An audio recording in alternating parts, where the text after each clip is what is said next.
가난하여도 성실하게 행하는 자는 입술이 패역하고 미련한 자보다 나으니라. 지식 없는 소원은 선하지 못하고 발이 급한 사람은 잘못 가느니라. 사람이 미련함으로 자기 길을 굽게 하고 마음으로 여호와를 원망하느니라. 재물은 많은 친구를 더하게 하나 가난한즉 친구가 끊어지느니라. 거짓 증인은 벌을 면하지 못할 것이요 거짓말을 하는 자도 피하지 못하리라. 너그러운 사람에게는 은혜를 구하는 자가 많고 선물 주기를 좋아하는 자에게는 사람마다 친구가 되느니라. 가난한 자는 그의 형제들에게도 미움을 받거든 하물며 친구야 그를 멀리하지 아니하겠느냐.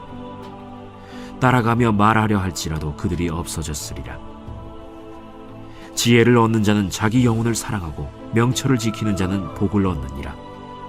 거짓 증인은 벌을 면하지 못할 것이요 거짓말을 뱉는 자는 망할 것이니라. 미련한 자가 사치하는 것이 적당하지 못하거든 하물며 종이 방백을 다스림이랴. 노하기를 더디하는 것이 사람의 슬기요 허물을 용서하는 것이 자기의 영광이니라. 왕의 노함은 사자의 부르짖음 같고 그의 은택은 풀 위에 이슬 같으니라. 미련한 아들은 그의 아비의 재앙이요 다투는 아내는 이어 떨어지는 물방울이니라. 집과 재물은 조상에게서 상속하거니와 슬기로운 아내는 여호와께로서 말미암느니라. 샬롬. 오늘도 하나님 말씀을 묵상하는 중고등부 친구들과 성도님들을 축복합니다. 오늘은 잠언 19장 1절에서 14절 묵상 포인트를 통해 말씀으로 하나님께서 우리에게 주시는 교훈과 은혜를 묵상하고 또 나누도록 하겠습니다. 오늘 묵상 포인트는 총 3가지 함께 말씀을 나눌 텐데요. 첫 번째 나눌 묵상 포인트는 바로 잘 되면 내 탓, 안 되면 남 탓입니다. 여러분, 잘 되면 내 탓, 안 되면 남 탓. 어떻게 생각하시나요? 자, 오늘 본문 2절입니다. 지식 없는 소원은 선하지 못하고 발이 급한 사람은 잘못 가느니라. 오늘 2절에서 소원이라고 하는 단어는 히브리어의 의미에 열정과 열심이라는 의미를 가지고 있습니다. 그래서 그냥 단순히 바라는 것이 아니라 열정, 그 다음에 열심, 그래서 영어로는 패션이라고도 쓰여요. 자, 이 지식, 하나님을 경외하는 열심은 선하지 못하고 발이 급한 사람, 이 말은 올바른 길에 대한 생각이나 계획이 없이 지혜롭지 못하게 행동하는 충동적인 사람을 의미하는 말입니다. 그래서 그는 죄를 짓는다, 길에서 벗어난다 라는 뜻이에요. 자, 결국 무슨 얘기냐면 하나님을 경외함이 없는 열정과 열심은 모든 것에, 모든 일에 좋지 않고 모든 일에 계획도 없이 충동적으로 행동하는 사람은 반드시 죄를 짓고 길에서 벗어나게 된다라는 말씀인 거죠. 자, 그러면서 3절, 사람이 미련함으로 자기 길을 굽게 하고 마음으로 여호와를 원망하느니라. 여러분, 자신이 우둔해서, 자신이 어리석어서 자기 길을 망하게 해놓고는, 잘못된 길로 가놓고는 자신이 넘어지고 나서 마음으로는 누굴 탓한다고요? 하나님을 탓한대요. 하나님을 탓하는 사람들의 생각은 왜 하나님 나를 책임지시지 않느냐? 왜 나를 인도하시지 않느냐? 왜 나랑 함께 안 하시냐? 여러분, 이런 질문을 던지는 사람들인 거예요. 여러분, 이런 사람들이 잘못을 했을 때 정말 자기의 잘못으로 생각할까요? 인정할까요? 여러분, 지혜로운 자가 아니라면 대부분 많은 사람들은 아마 이렇게 하나님 탓을 할 겁니다. 하지만 정작 잘 되면요, 다 내가 한 거야, 내 능력이야, 내 실력이야, 내가 그럴 만한 사람이니까 이런 일을 난 한 거야. 여러분, 마치 잘 되면 내 탓이고 잘못하면 남 탓이고, 여러분, 이 말과 굉장히 비슷하지 않나요? 여러분, 하나님을 경외함이 없는 열심, 결국은 잘못된 길을 갈 수밖에 없다라고 이야기를 해요. 그런데 그런 사람들이 미련해서 자기의 길을 굽게 만들어 놓고 하나님 탓을 한다는 거죠. 자기 잘못이지만. 여러분, 우리의 삶에 이렇게 하나님을 경외하지 않으면, 경외함이 없으면 우리는 어긋날 수밖에 없습니다. 늘 잘못된 길을 갈 수밖에 없어요. 하나님을 위한 일이라고 아무리 포장을 해도 그 길은 옳지 않은 길입니다. 선하지 않아요. 하나님이 인정하시는 길이 아닙니다. 뿐만 아니라 잘못 가게 돼요. 어긋나게 됩니다. 그러면서 하나님 탓을 한다는 거죠. 여러분, 오늘 하루 어긋나고 잘못 가고 하나님 보시기에 옳지 않은 길을 가는 게 아니라 여러분 지식과 지혜 안에서 여러분 바른 열정과 바른 열심을 가지고 살아가는 하루가 되시기를 축복합니다. 두 번째로 함께 나눌 묵상 포인트는 네 자신을 알라입니다. 유명한 철학자 소크라테스가 말한 말이죠. 네 자신을 알라. 10절입니다. 미련한 자가 사치하는 것이 적당하지 못하거든 하물며 종이 방백을 다스림이랴. 이 말씀은요, 종이 신분 상승을 통해 높아지면 안 된다. 종이 지금보다 자기보다 높은 사람들을 다스리면 안 된다. 단순히 이런 말이 아닙니다. 미련한 자가 사치하는 것, 사치스러운 것, 부유한 삶이 얼마나 어울리지 않는 삶인지를 설명하기 위해 대조로 설명하신 말씀이에요. 부유의 삶은 단순히 재물이 많다의 의미가 아니라 권력을 가진 것을 의미하기도 합니다. 결국 미련한 자가 사치하는 것이라고 하는 이 말은 하인이 높은 사람을 다스리는 것과 같은 의미라는 거예요. 이 말씀은 행운과 불행, 잘되고 못되고가 반드시 공평하게 주어지는 것만은 아니라는 겁니다. 때로는 미련한 자가 부를 얻을 만한 일을 전혀 하지 않았음에도 불구하고 부를 얻게 됩니다. 때로는 다스릴 만한 충분한 능력이 없는 사람이 지도자가 되기도 합니다. 권력을 갖기도 해요. 하지만 분명한 건 그것을 가졌다고 해서, 그것을 얻는다고 해서 여러분 적당하지 못하다고 말씀하시면서 하나님의 평가 뭐라고 말씀하시냐면 너의 분수에 넘친다라는 거예요. 오늘 읽었던 아까 10절 말씀을 다시 보세요. 적당하지 못하다라고 말씀하시잖아요. 적당하지 못하다. 이 적당하지 못하다라고 하는 말, 분수가 넘친다라는 뜻이에요. 어울리지 않는다, 알맞지 않는다라는 뜻이거든요. 하나님을 경외하지 않는데 하나님께서 우리에게 주시는 지혜를 순종하고 따를 마음이 없는데도 불구하고 우리의 삶이 윤택하다면, 뭔가 잘 되고 있다면 여러분 우리는 돌아볼 줄 알아야 합니다. 마치 돼지 목에 진주 목걸이를 건 것처럼 여러분 어울리지 않고 알맞지 않은 것을 걸친 것은 아닌가? 라고 말입니다. 우린 생각해 봐야 돼요.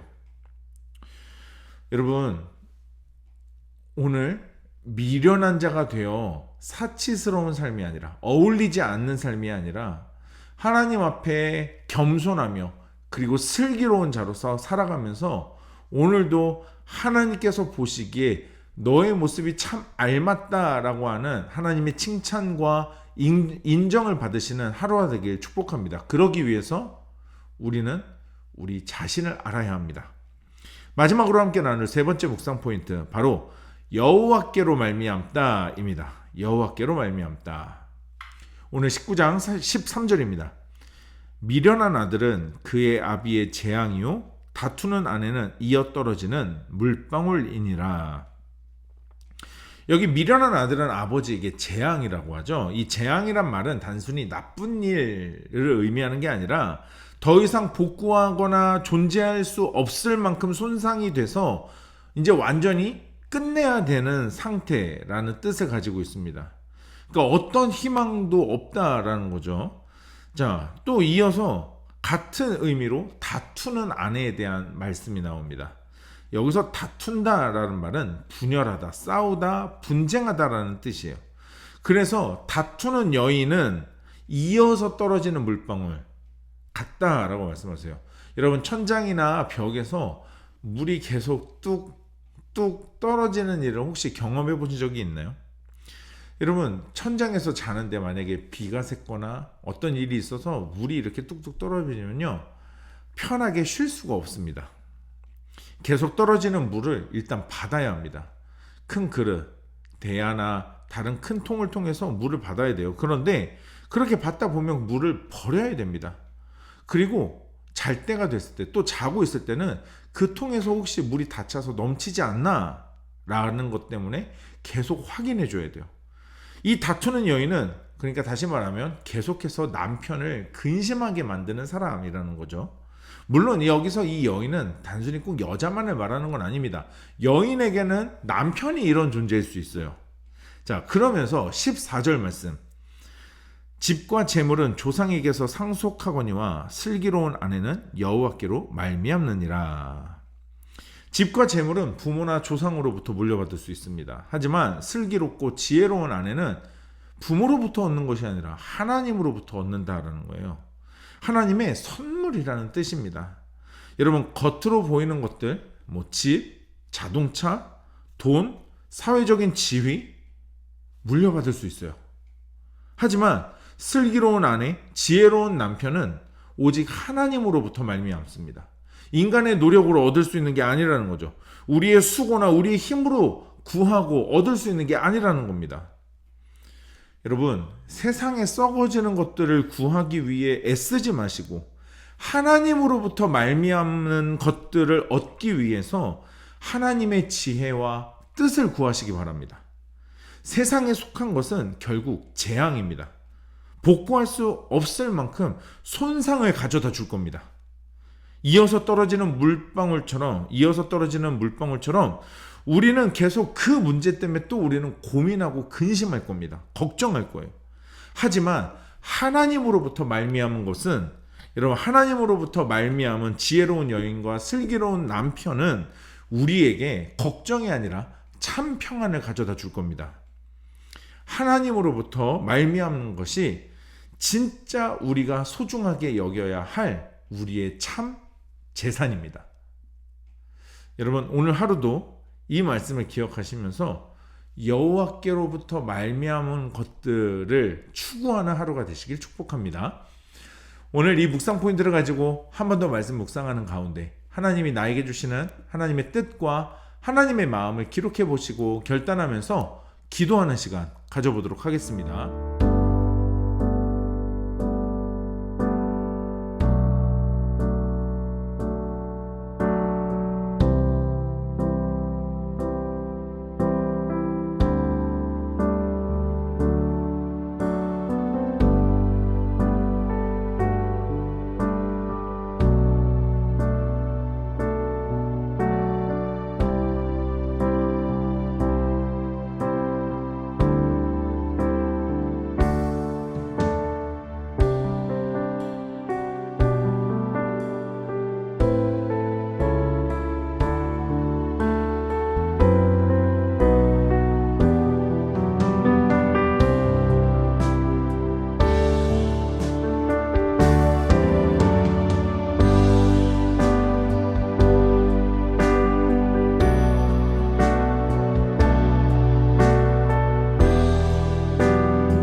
오늘 묵상하고 결단한 내용을 영상 댓글에 남겨주세요. 오늘 영상은 여기까지입니다. 오늘 하루도 하나님 말씀으로 믿음으로 승리하는 하루 됩시다. 샬롬.